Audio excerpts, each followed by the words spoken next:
Muy buenos días, chicos. En la clase de hoy, que sería nuestra tercera clase, vamos a estar hablando sobre la fisiología de la sangre. Vamos a abordar un poquitito de qué se trata, cuáles son sus compuestos, sus clasificaciones, cuál es la importancia de cada una de ellas, así a modo de ir conociendo un poquito cómo se maneja de manera fisiológica este sistema, ¿verdad? Para hablar un poquitito de lo que es la fisiología de la sangre, tenemos que saber qué es la sangre, ¿verdad? La sangre en realidad es un tejido, es espesa porque está compuesta de una variedad de células, pero a la vez es una sustancia líquida. En este caso consiste el 80% de agua y en un 20% de sustancias sólidas. Hay tres tipos principales de células sanguíneas que circulan en el plasma. El plasma sería la sangre en sí, ¿verdad? La parte líquida de la sangre. Las plaquetas que intervienen en el proceso de coagulación sanguínea. Los glóbulos rojos o eritrocitos que transportan oxígeno y los glóbulos blancos que combaten las infecciones, glóbulos blancos o leucocitos. ¿Qué es entonces la sangre, verdad? En este caso, la sangre representa un 7% del peso del cuerpo humano en promedio y esto es considerada en un adulto,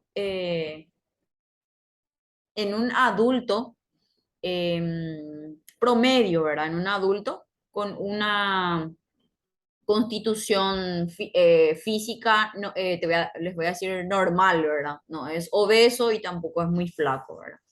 Entonces, se considera que un adulto tiene un volumen de sangre, que sería la volemia, volumen de sangre, ¿verdad? De aproximadamente 5 litros, de los cuales el 2,7 a 3 litros son plasmas sanguíneos. ¿Qué hace la sangre? Aparte de transportar oxígeno de los pulmones a todos nuestros sistemas, también actúan de modo en el que lleva o dirige el dióxido de carbono, los productos de desecho, filtran y limpian la sangre, hablando mal y pronto, ¿verdad? Aparte de todo eso, ayuda a mantener el cuerpo, mantener al cuerpo en una temperatura correcta, transporta hormonas a las células del organismo, envía anticuerpos para combatir las infecciones y contiene factores de coagulación para favorecer la coagulación de la sangre y la cicatrización de los tejidos del cuerpo. Vamos a ir hablando paso por paso de los componentes de la sangre y ahí vamos a ir entendiendo un poquitito a qué se refiere cuando dice que contiene factores de coagulación que favorecen a la coagulación de la sangre y a la cicatrización de los tejidos del cuerpo. Se puede dividir en dos grandes partes, en el elementos formes, que serían los conformados por los eritrocitos, leucocitos y plaquetas, y el plasma, que sería la parte líquida, que es lo que les había mencionado. La composición del plasma va está compuesta de agua en un 91,5%, solutos no proteicos en un 1,5% y las proteínas que serían en un 7%. La hematopoiesis, aquí vamos a definir primero, la hematopoiesis se le denomina al proceso de producción de los elementos formes que componen la sangre. Durante el periodo embrionario, la sangre comienza a formarse en el saco vitelino. Posteriormente, este proceso corre a cargo del hígado y en menor medida del vaso. Entonces, cuando las mujeres estando embarazadas, ¿verdad? el propio cuerpo del feto o a partir de 4 semanas de ese embrión, ¿verdad? La producción de sangre para ese feto o ese embrión va desde el saco vitelino. En esa zona es en donde se produce entonces la sangre para el embrión. Y posterior a eso ya el que continúa produciendo la sangre sería nuestro hígado y en menor medida el vaso, que es lo que estaba mencionando. La hematopoiesis, entonces, todas las células sanguíneas derivan de una célula madre. De esta derivan dos grandes líneas multipotenciales, que serían la mieloide, que da origen a los hematíes, plaquetas, granulocitos, y la linfoide, que da origen a los linfocitos B, T y NK. En este caso serían estos.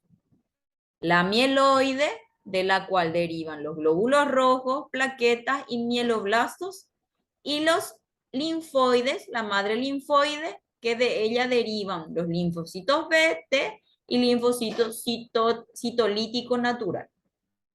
Es lo que explica aquí. Ok. Aquí tenemos las células sanguíneas, ¿verdad? En sus diferentes gráficos, en sus diferentes formas y presentaciones, ¿verdad? Por decirlo así. En este caso tenemos al monocito, a los linfocitos, los neutrófilos, los eosinófilos, los basófilos, el macrófago, el eritrocito y las plaquetas. Esta sería la clasificación de las células sanguíneas. Entonces tenemos aquí a la célula madre sanguínea, que se subdividen en la madre mieloide y en la madre linfoide, que es lo que anteriormente estábamos mencionando, ¿verdad? Y aquí están los gráficos en cuanto a sus subdivisiones. En un ítem del cuestionario que les preparé, les especifiqué ahí que realicen, que dibujen este gráfico, un gráfico de la clasificación sanguínea, y sería este el gráfico, ¿está bien? Esto a modo de que les sirva como un mapa mental, ¿verdad? De las subdivisiones, de dónde se origina y demás. ¿Estamos? Bueno, vamos a hablar un poquito sobre lo que son los eritrocitos en cuanto a sus características, ¿verdad? Los eritrocitos dijimos que son los glóbulos rojos, los famosos glóbulos rojos, la cual la función principal de este glóbulo rojo es transportar hemoglobina y el oxígeno a los tejidos de las células del cuerpo. Normalmente se encuentran de 4.5 millones a 5 millones por mililitro, ¿verdad? Su vida media es de 100 a 120 días. Cuando hablamos de las plaquetas, estoy hablándole de las subdivisiones de la madre mieloide, ¿está bien? Glóbulos rojos, que eran los eritrocitos que acabamos de mencionar. Ahora vamos a hablar de la plaqueta y así vamos a ir paso por paso, ¿está bien? Las plaquetas entonces son células sanguíneas llamadas trombocitos que juegan un papel importante en la coagulación de la sangre. ¿Alguna vez habrán escuchado sobre algunas afecciones llamadas tromboflebitis o trombosis y demás, ¿verdad? En ese caso, cuando estamos hablando de eso, estamos hablando de estas plaquetas, alteraciones en cuanto a esa producción de plaquetas, ya sea en un exceso de coagulación sanguínea, es muy espesa la sangre entonces, en ese caso, o cuando no se produce en suficiente coagulación. Tanto la poca producción o la masiva producción tienden a tener una alteración entonces en el cuerpo, ¿verdad? Bueno, normalmente cuando uno de sus vasos sanguíneos se rompe, comienzan a sangrar y las plaquetas se coagularán, se agruparán, quiere decir eso, para tapar la lesión en el vaso sanguíneo y detener el sangrado o la hemorragia. Los trombocitos que serían las plaquetas, como estamos hablando. Son células en forma de disco sin núcleo, promedio de 2 a 4 micras de diámetro. Tenemos entre 250.000 a 400.000 plaquetas por milímetros cúbicos de sangre. Estas provienen de los megacariocitos y su etapa de vida dura solamente 10 días. ¿Cuál es su función? Previenen la pérdida de líquido que mantiene la iniciación de una cadena de reacciones que conducen a la coagulación de la sangre. Actúan en la vigilancia continua de los vasos sanguíneos, la formación de coágulos de sangre y la reparación del tejido lesionado. Entonces aquí tenemos un gráfico en donde se observan, estas serían las plaquetas, estos serían los glóbulos rojos y este sería el plasma, ¿verdad? Y aquí tenemos a los glóbulos blancos. Esto a modo de diferenciar una de otra, ¿verdad? Bueno, las plaquetas se adhieren a la zona de lesión vascular, sería la agregación plaquetaria. Liberan serotonina que actúa como un vasoconstrictor. Habíamos dicho en la primera clase que tuvimos que la vasoconstricción y o sea, hablamos de la vasoconstricción y la vasodilatación. Cuando hablamos de la vasoconstricción, estamos hablando de la disminución de un vaso sanguíneo. Y cuando hablamos de una vasodilatación, ese poro del vaso se abre, o sea, se expande más, ¿verdad? En este caso, dice que las plaquetas liberan serotonina que actúa como un vasoconstrictor. Entonces, eso, por ejemplo, para evitar que, si es que en el caso de que haya una herida, se produzca una masiva eliminación de sangre, una hemorragia, ¿verdad? Y entonces la plaqueta controla ese flujo sanguíneo en ese caso, ¿verdad? Asimismo, liberan el contenido de gránulos alfa y delta, que consisten en factores de la coagulación. El glucocálix provee la superficie de reacción para la conversión de fibrinógeno, en fibrina. Hasta ahí plaquetas. Ahora hablamos de los leucocitos, que eran los leucocitos o glóbulos blancos, ¿verdad? Estamos hablando de glóbulos rojos, las plaquetas y ahora vamos a hablar de los glóbulos blancos o leucocitos. Es el principal componente celular de las respuestas inflamatorias e inmunes. Los valores normales se encuentran de 4.500 a 11.500 células por milímetro cúbico. Se dividen principalmente en dos, que serían los granulocitos y los agranulocitos. Entre estos otra vez tenemos la subdivisión de los granulocitos en eosinófilos, basófilos y neutrófilos. Y en cuanto a los agranulocitos, tenemos a los monocitos y a los linfocitos. Esta se origina en la médula ósea y en el tejido linfático. Entonces, esta sería la presentación de los glóbulos blancos o leucocitos.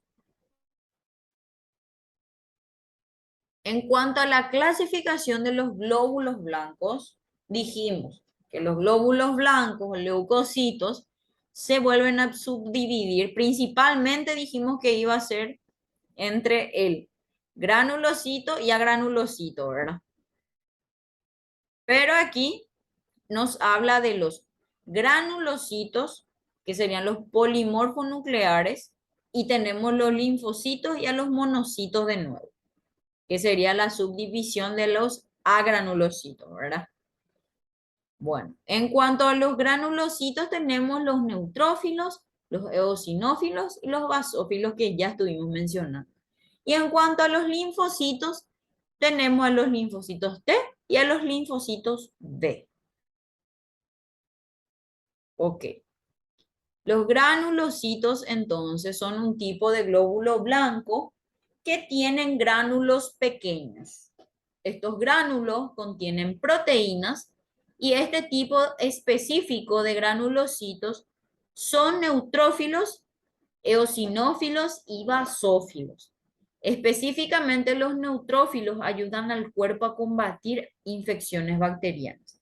La cantidad de granulocitos en el cuerpo normalmente aumenta cuando se presenta una infección grave. Las personas que tienen una cantidad menor de granulocitos son más propensas a tener infecciones graves a menudo. En este caso, por ejemplo, eh, usualmente cuando hay tenemos que tener una cierta cantidad de glóbulos rojos, una cierta cantidad de plaquetas, una cierta cantidad de glóbulos blancos. En este caso, habíamos dicho que los leucocitos, entre sus valores normales, van desde 4.500 a 11.500 serían los valores normales de estos leucocitos. Cuando sobrepasa esa cantidad, entonces estamos hablando de una presencia de o sea, de la presencia de una infección grave ya en nuestro cuerpo. Es ahí en donde se altera la temperatura y se produce una fiebre, ¿verdad? Ok, por eso es que siempre les menciono que una fiebre no es normal. La fiebre no es normal. Entonces, si hay fiebre es porque inevitablemente hay presencia de alguna bacteria que está ocasionando eso y está produciendo una infección. Ok, estos eran los granulocitos. Ahora vamos a hablar de los neutrófilos, que también sería parte de los granulocitos y su función principal es fagocitar y destruir bacterias. Proceso inflamatorio, ¿verdad? Es en donde empieza a producirse esa inflamación. Es el encargado de eso en este caso, de las inflamaciones, ¿verdad? Son atraídos por polisacáridos bacterianos, quimiotaxis por productos de células muertas, etc. Los eosinófilos que eliminan especies de helmintos y otros parásitos. Tienen función de reacción inflamatoria en el pulmón, la piel y el corazón. Entonces, cuando nosotros presentamos ciertas inflamaciones en cuanto a la piel, por ejemplo, estamos hablando del trabajo ya de los eosinófilos, ¿verdad? La función de los basófilos participan de las reacciones alérgicas. Liberan histamina que causa vasodilatación, contracción del músculo liso en el árbol bronquial y permeabilidad de los vasos sanguíneos. Estos liberan heparina, que es un anticoagulante. Eso en cuanto a la función de los basófilos, entonces. Bueno, y cuando hablamos de los linfocitos, tenemos este gráfico que vuelve a subdividir a los linfocitos, que son células B, células T y las células NK. Con estas presentaciones, con estos gráficos, para saber diferenciar, ¿verdad? Para diferenciar uno de otro. Los linfocitos entonces son un tipo de glóbulo blanco que es parte del sistema inmune. Hay dos tipos principales de linfocitos, las células B y las células T. Las células B elaboran los anticuerpos para luchar contra bacterias, virus y toxinas invasoras. Por eso es que muchas veces escuchamos, por ejemplo, en las propagandas de fármacos y demás, tiene compuesto B, tiene compuesto B, ¿verdad? Bueno, para eso es el compuesto B, ¿verdad? Las células T que destruyen las propias células del cuerpo que han sido infectadas por un virus o que han vuelto, o que se han vuelto cancerosas. Los linfocitos B entonces maduran en la médula ósea, intervienen en la inmunidad humoral y producen anticuerpos. Los linfocitos T maduran en el timo, intervienen en la inmunidad celular y no producen anticuerpos. Entre ellos siempre va a haber alguna diferencia otra vez en cuanto a su función, por más que todo esto sea parte de los glóbulos blancos. Y por último hablamos de los monocitos, que es otra clasificación de los leucocitos, ¿verdad? De los glóbulos blancos. Estos son precursores del sistema fagocítico mononuclear. Salen de la médula ósea y viajan hasta los diferentes tejidos donde se diferencian en macrófagos. Algunos ejemplos son los osteoclastos en el hueso, las células de Kupffer en el hígado y en los más grandes en un extendido de sangre en promedio, ¿verdad? Ok, cuando hablamos de osteoclastos en el hueso, por ejemplo, este sería una de las células que interviene en la reconstrucción de un hueso fracturado, por ejemplo. Entonces, esas serían las funciones de los monocitos eh, en cuanto a los leucocitos, a las células blancas o...